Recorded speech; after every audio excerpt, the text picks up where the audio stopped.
We are joined by Jeremy Scahill on the phone right now, who is the author of Dirty Wars, The World is a Battlefield, both the book and the film. Jeremy,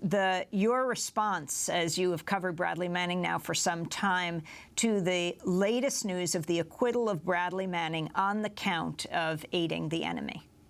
Obviously,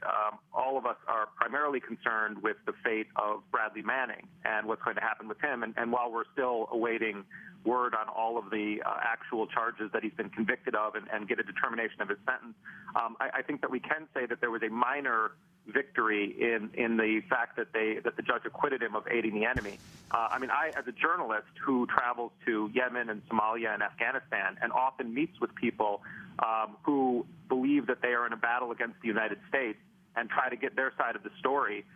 this verdict a conviction of aiding the enemy would have had far-reaching implications for me and other reporters, but not just those of us that do this in war zones. Essentially what it would have said is anyone who puts information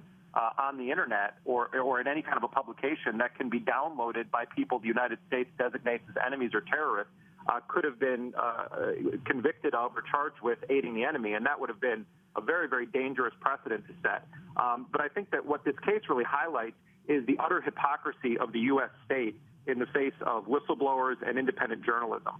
We're in a moment when journalism is being criminalized by this administration, by the Justice Department, where the Espionage Act is being used, where reporters are having their phone records seized. We're all paying attention to the case of Jim Risen of the New York Times, who's been ordered now to testify against one of his sources. And I think the Manning case really dramatizes that people who blow the whistle and who are participants in or observers to what they believe are war crimes, when they blow the whistle on it, they are going to face either death or life in prison.